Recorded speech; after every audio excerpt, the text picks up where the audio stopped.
Radio Unesa, informasi, edukasi, dan prestasi. Selamat pagi, rekan Unesa. Saat ini saya sedang bersama dengan Bapak dosen PG PAUD yang sudah luar biasa melintang di dunia pendidikan PAUD ya Bapak. Selamat pagi Bapak Muhammad Reza. Selamat pagi. Apa kabar di tengah kondisi seperti Alhamdulillah ini? luar biasa, senyum ceria.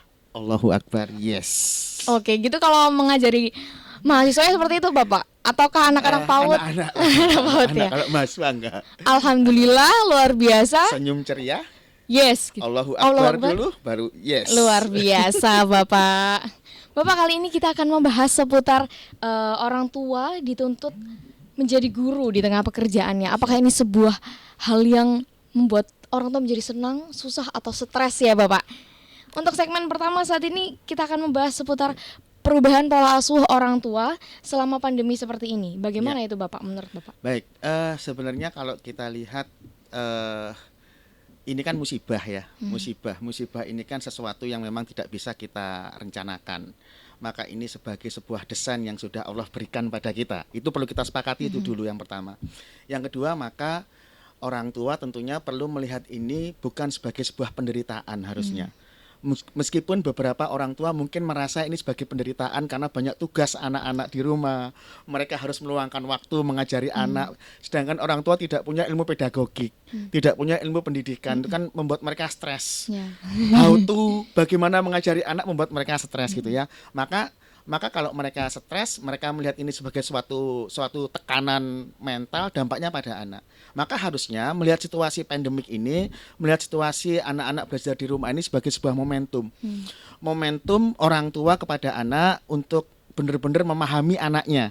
Sehingga yang awalnya orang tua mungkin di kegiatan reguler itu kira-kira bekerja selama berapa jam di luar, baru ketemu anak cuma berapa jam saja. Sekarang benar-benar orang tua dituntut untuk 24 jam di rumah bersama anak. Ini sebuah momentum yang luar biasa loh. Tidak pernah dalam waktu kita 24 jam dengan anak selama berapa bulan sudah. Ini momentum yang luar biasa. Maka harusnya momentum ini dimanfaatkan oleh orang tua. Yang pertama untuk memahami anak. Untuk memahami anak, untuk melihat, membaca seperti apa karakteristik anaknya, seperti apa potensinya, seperti apa kepribadian anak itu penting sekali.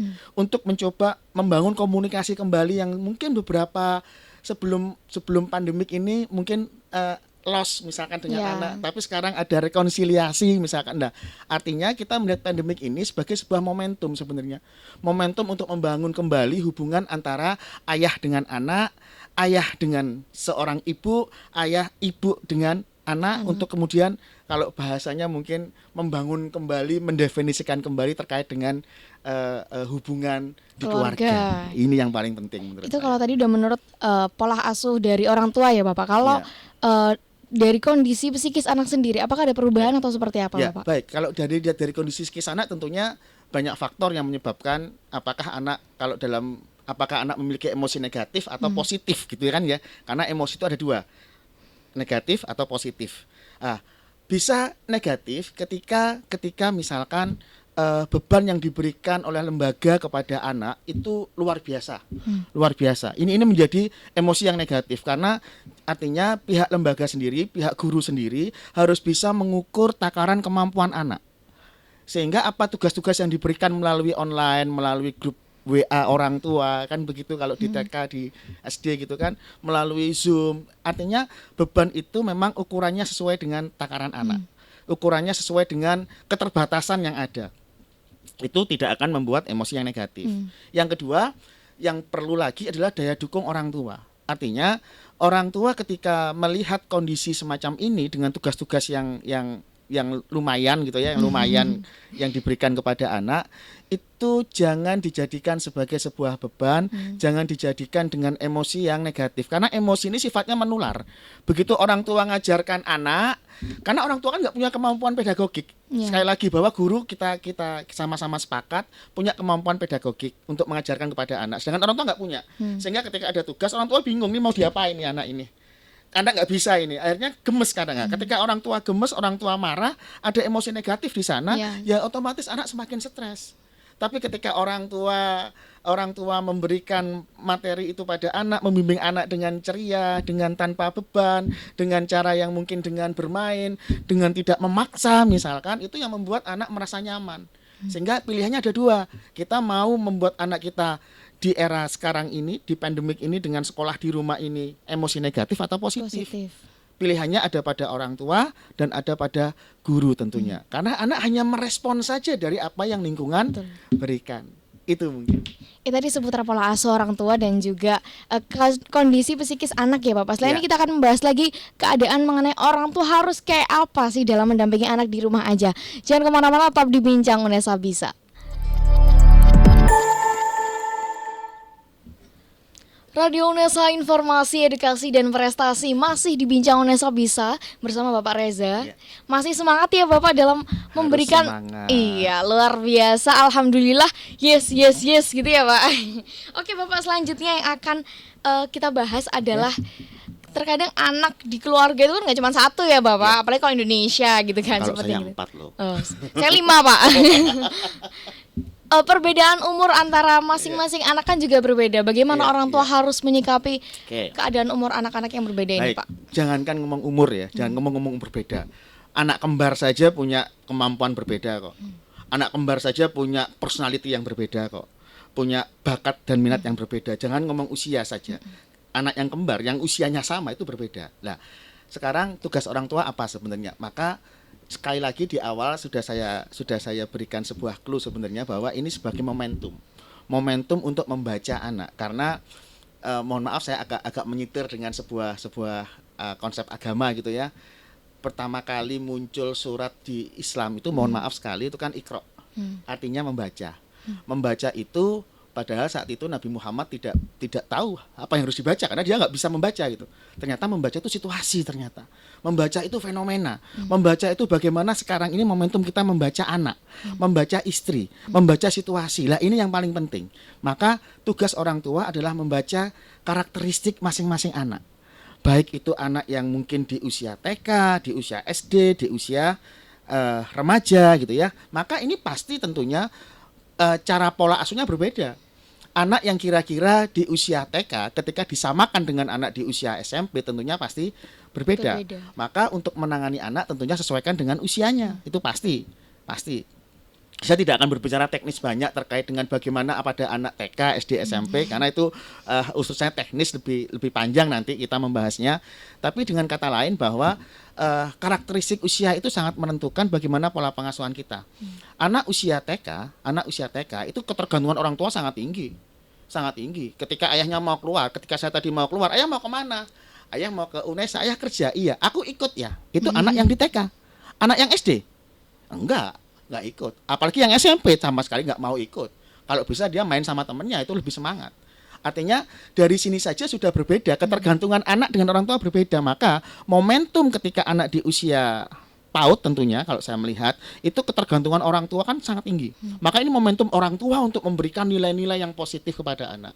Semakin bertambah usia anak di usia SD semakin agak merenggang nih ketergantungan anak pada orang tua. Karena anak mulai terpengaruh oleh lingkungan. Maka orang tua harus bisa menjadikan teman kepada anak. Jadi teman bermain, tentunya teman berbincang-bincang. Maka sekarang anak-anak kita yang sekarang di usia SD, di usia yang sudah mulai mencapai berpikir yang sudah lebih konkret dan abstrak, harusnya orang tua di era pandemik ini sering ngajak ngobrol sebenarnya. Sering bercerita, sering memberikan nilai-nilai positif karena ini momentum yang luar biasa. Momentum yang luar biasa untuk parenting, untuk memberikan nilai-nilai positif kita kepada anak. Momentumnya jadi sini sekarang.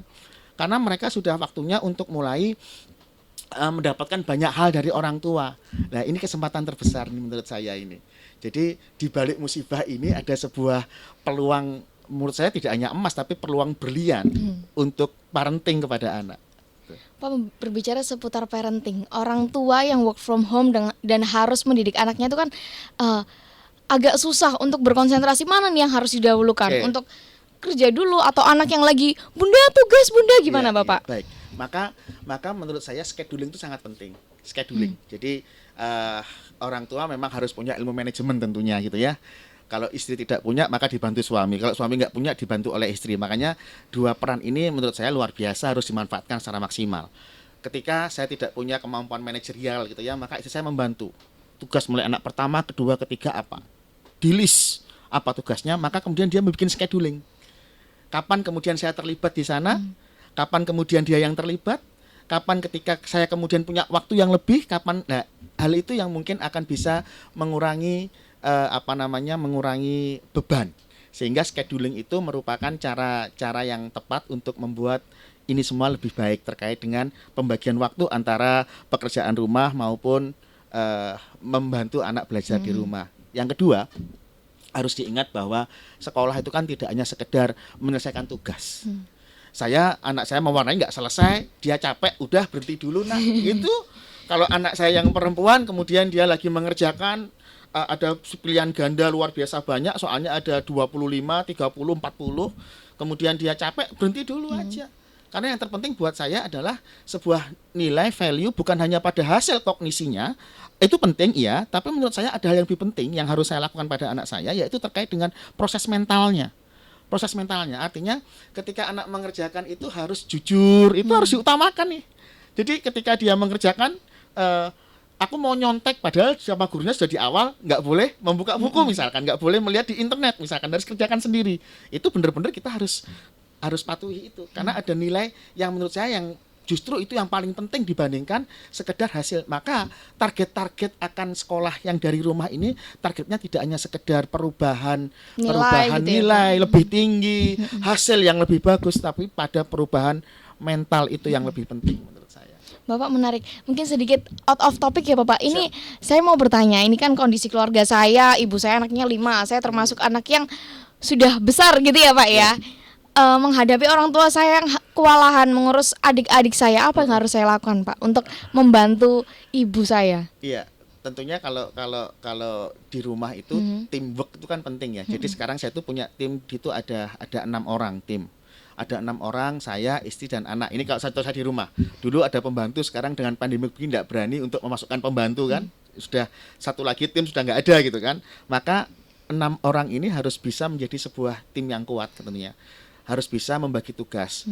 Dulu ketika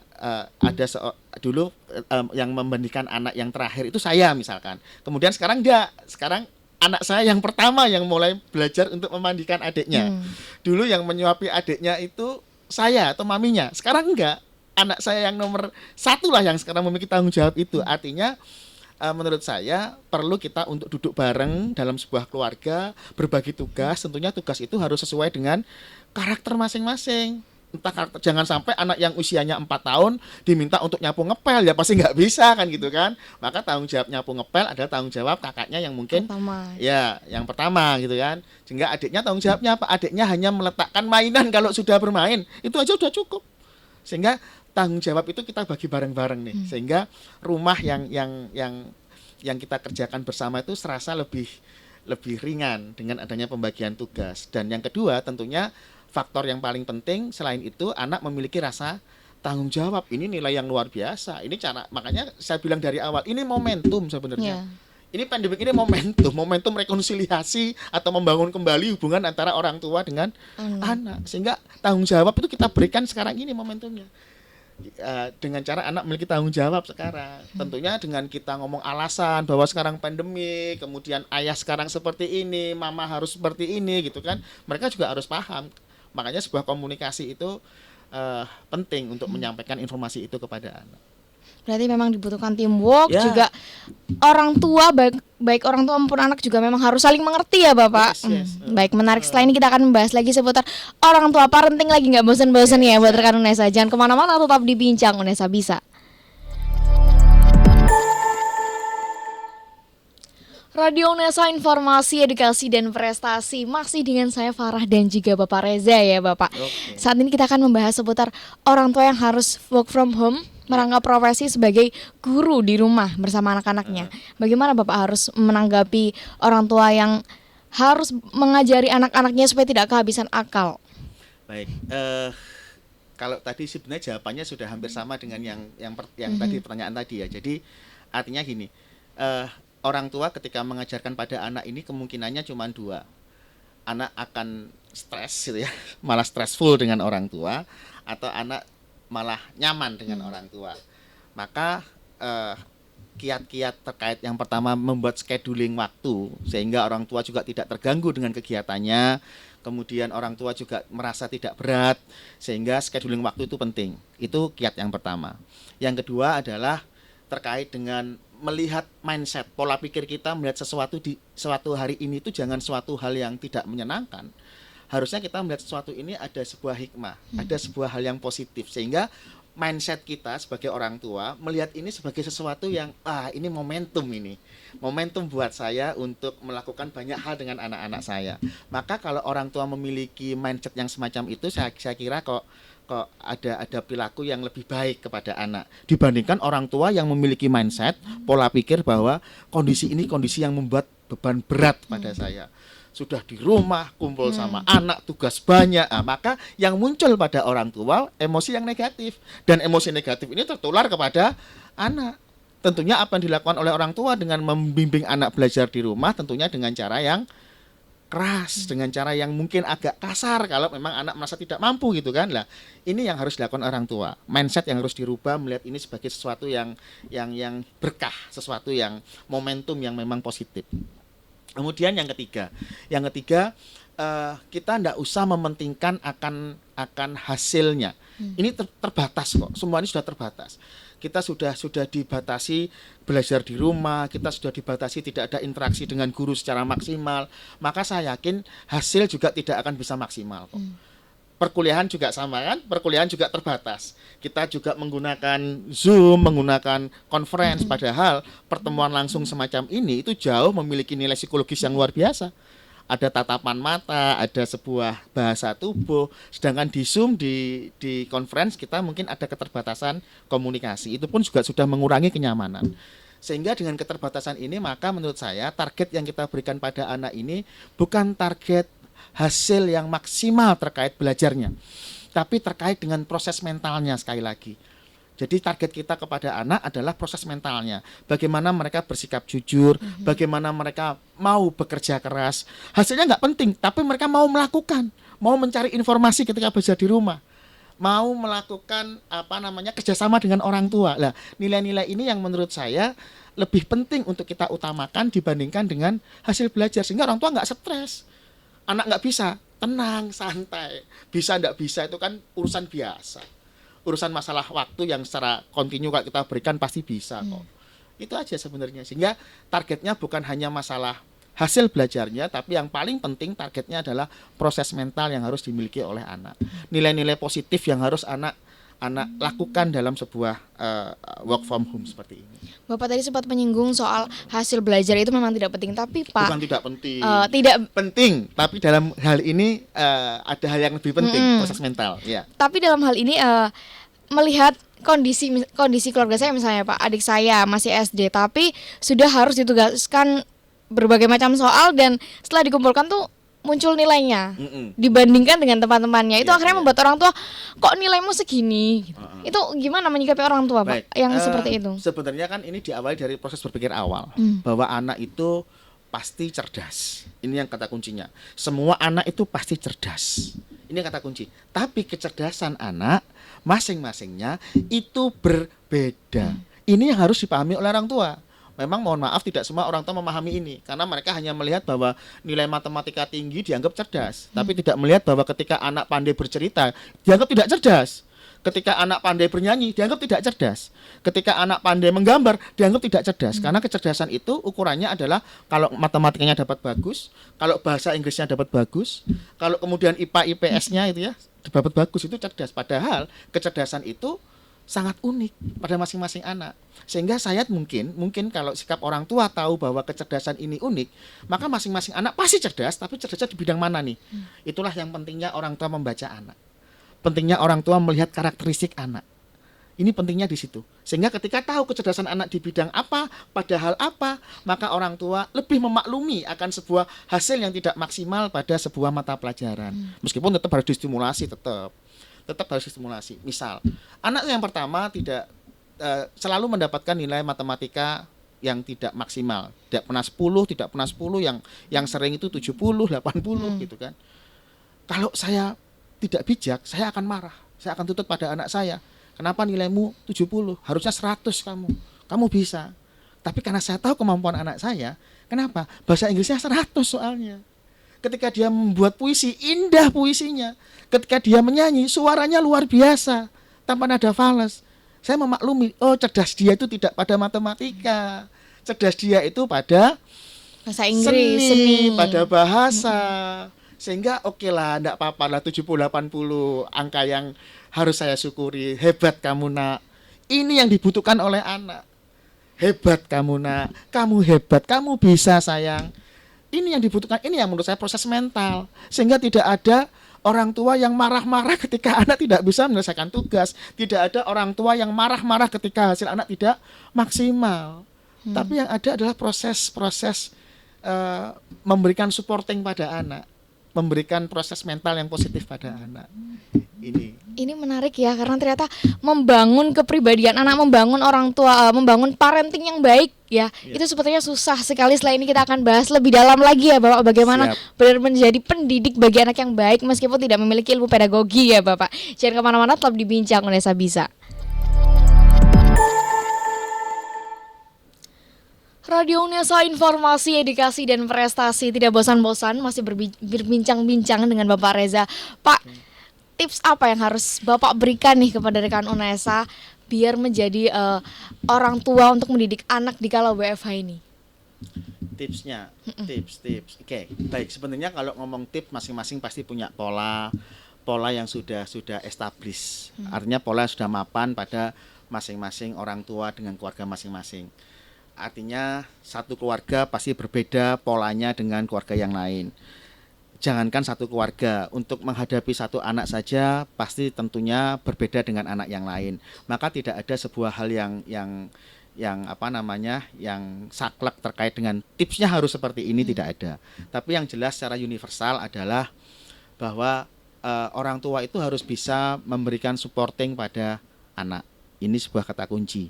Supporting itu apa? Supporting itu adalah memberikan sebuah respon yang positif ketika anak melakukan sebuah tindakan yang memang baik. Memuji anak, ini kan supporting. Kemudian yang kedua adalah orang tua harus seringkali sekarang ini, momentum ini seringkali untuk mengajak diskusi anak. Tentunya bahasan diskusi berbeda dengan anak yang masih usia PAUD, anak yang usia SD, SMP, SMA tentunya berbeda. Kalau usia SMP mungkin kita bisa ngobrol, ayah tahu kamu tuh cowok ganteng loh. Menurut ayah kamu tuh anak paling ganteng. Kira-kira anak ganteng ini suka sama siapa sekarang nih? Misalkan, bukan mau pacaran, bukan. Kita mencoba untuk menggali semacam itu kepada anak kita di usia SMP. Maka dia akan ngomong, aku suka sama temanku ya, namanya ini ya. Maka disitulah nilai-nilai kita munculkan. Kamu boleh suka sama temanmu cewek, enggak apa-apa. Justru malah itu namanya normal. Karena laki-laki harus suka sama perempuan. Dulu malah ayah sukanya waktu TK padahal. Wah, kan seperti itu kan menjadi menarik. Lu masa ya gitu kan lah. Tapi yang penting adalah kita enggak boleh pacaran, enggak boleh berduaan. Harus sama karena senang itu biasa. Senang itu biasa, normal senang. Nah, itu kan momentum memberikan nilai-nilai yang positif pada anak. Tentunya di usia yang berbeda, maka bahasanya berbeda. Kalau anak TK gimana? Anak TK. Kalau misalkan TK ngobrolnya apa ngobrolnya? Ya masa mungkin kamu suka sama siapa kan ya? Enggak mungkin kan? Nah, temanmu siapa? Sahabatmu siapa? Apa yang kamu lakukan dengan sahabatmu di sekolah? Misalkan kamu main apa? Mainan yang kamu suka apa? Kalau di rumah misalkan, kan seperti itu. Artinya ada sebuah bahasan yang berbeda untuk masing-masing anak. Nah, maka ini yang harus kita lakukan terkait dengan tadi bahasanya tips tadi ya. Tapi menurut saya tidak ada yang ini yang paling benar, tidak ada. Cuman secara universal saja saya sampaikan. Kemudian yang selanjutnya adalah memberikan contoh. Jadi orang tua ini sebagai suri toladan sepertinya. Tidak sepertinya, tapi seharusnya sebagai suri toladan, karena semua perilaku anak itu sebenarnya adalah copy paste dari orang tua. Copy paste sebenarnya. Maka kalau kita mau jadi anak kita anak yang baik, tentunya orang tua harus bisa merepresentasikan dirinya secara baik kepada anak. Dan ini agak susah, ini pekerjaannya. Agak susah. Bagaimana merepresentasikan kita secara 24 jam sekarang ini di mata anak kita untuk kita mendapat sebuah contoh yang selalu positif kepada anak kita. Ini tantangan orang tua ini.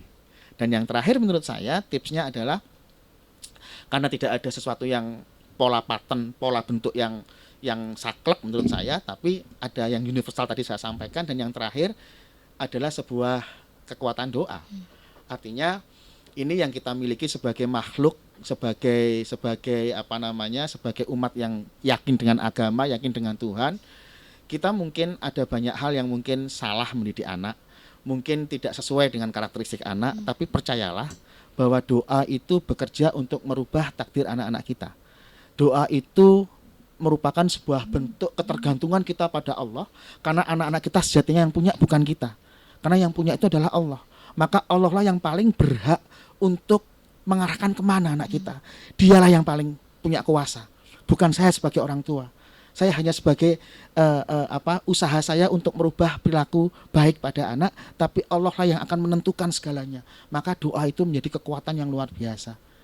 Banyak sekali orang tua yang mungkin tidak paham dengan ilmu parenting, tapi anaknya sukses, agak aneh juga gitu ya. Sukses artinya dia baik anak ini. Apa yang membuat anaknya sukses? Tapi ternyata ketika dicek bukan cara parenting, karena dia nggak ngerti parenting. Dia nggak pernah ikut membaca buku parenting, nggak pernah. Tapi dia tiap hari mendoakan anaknya. Ini yang mungkin bisa menjadi sebuah kunci kita untuk selalu di bulan Ramadan ini kita doakan anak kita tiap hari. Doakan untuk apa? Supaya mereka menjadi anak-anak yang soleh, supaya mereka bisa menjadi generasi bangsa yang tangguh, supaya mereka bisa bermanfaat untuk umat, untuk manusia. Ini yang menjadi sebuah kata sukses buat anak-anak kita. Bapak, mana yang lebih penting antara kekuatan doa dengan ilmu parenting?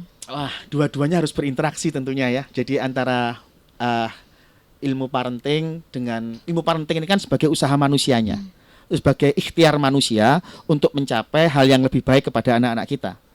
Doa ini kekuatan spiritual kita, ketergantungan kita pada Allah yang dia berhak menentukan anak kita seperti apa. Maka tidak bisa kita memilih. Maka pertanyaan itu sebenarnya pertanyaan yang agak susah untuk dijawab, tidak bisa memilih karena dua-duanya harus berinteraksi dengan indah. Kedua-duanya antara doa, antara usaha kita parenting dengan cara yang benar, yang baik, harus menikah dengan harmonis. Tidak bisa kita memilih salah satunya. Tapi dua-duanya harus sama-sama dilakukan secara kontinu, secara terus-menerus.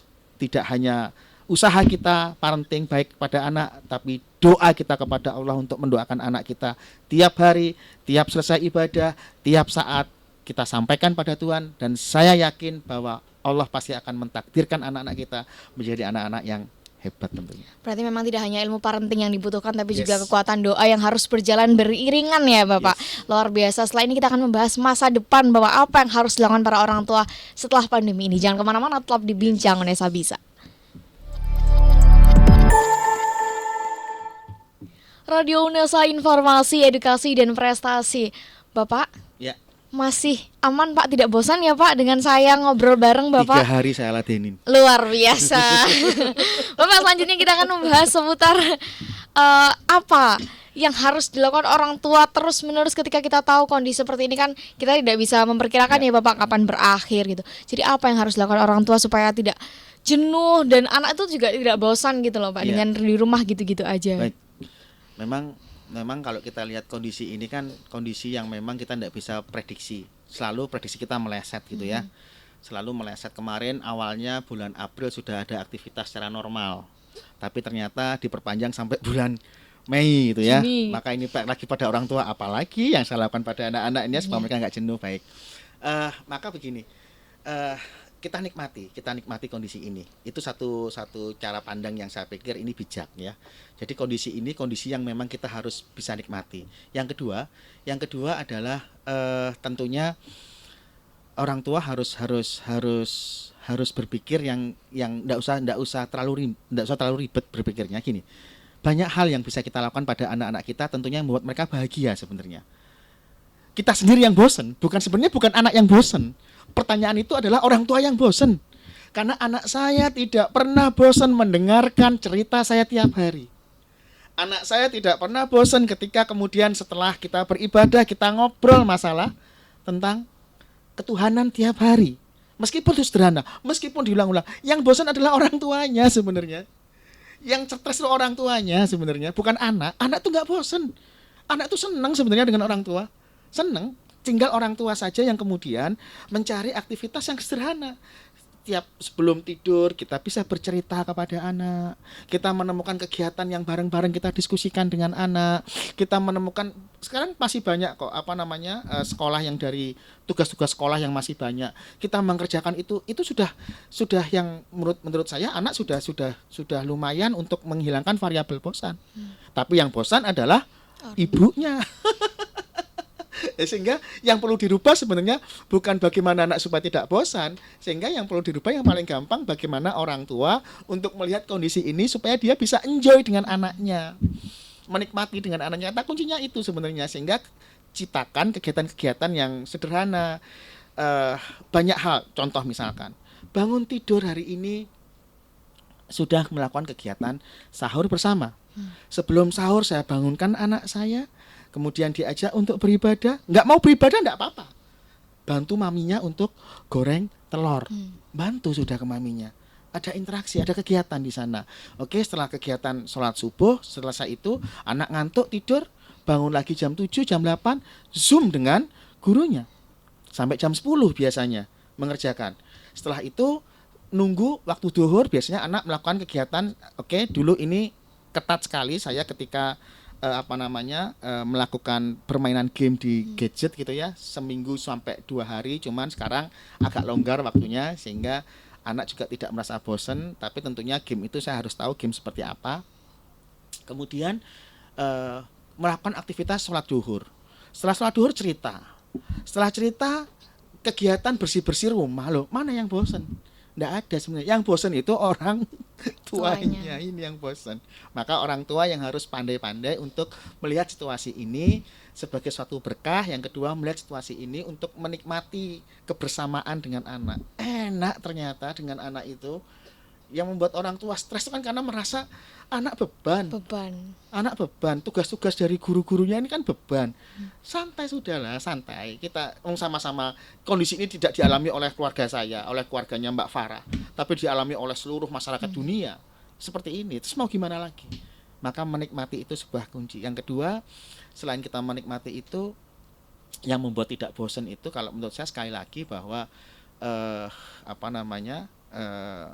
berdoa untuk segera selesai pandemik ini, karena kalau saya lihat virus itu kan makhluk Allah gitu ya. Virus itu makhluk Allah, maka yang bisa merubah itu, yang bisa menggerakkan virus itu juga Allah. Maka doa itu kita panjatkan tiap hari, mudah-mudahan semuanya diberi keselamatan, keluarga kita, anak-anak kita gitu ya. Itu yang juga tidak kalah penting menurut saya. Baik. Sudah Bapak, itu sudah menjadi akhir dari perbincangan kita. Siap. Saya tidak berekspektasi, ternyata jawaban Bapak luar biasa membuat saya berpikir lagi bahwa motivasi rekan UNESA dan juga para orang tua tentunya. Bapak, terima kasih banyak. Semoga apa yang disampaikan terus bermanfaat dan memang menjadikan orang tua menjadi memiliki ilmu parenting yang lebih baik ya Bapak, dan tidak melupakan kekuatan doa. Yes. Terima kasih Bapak, semoga sehat selalu. Dan saya sudah perbincangan kita bersama Bapak Reza. Terima kasih Bapak sekali lagi. Sama-sama. Sampai jumpa di Bincang UNESA Bisa selanjutnya.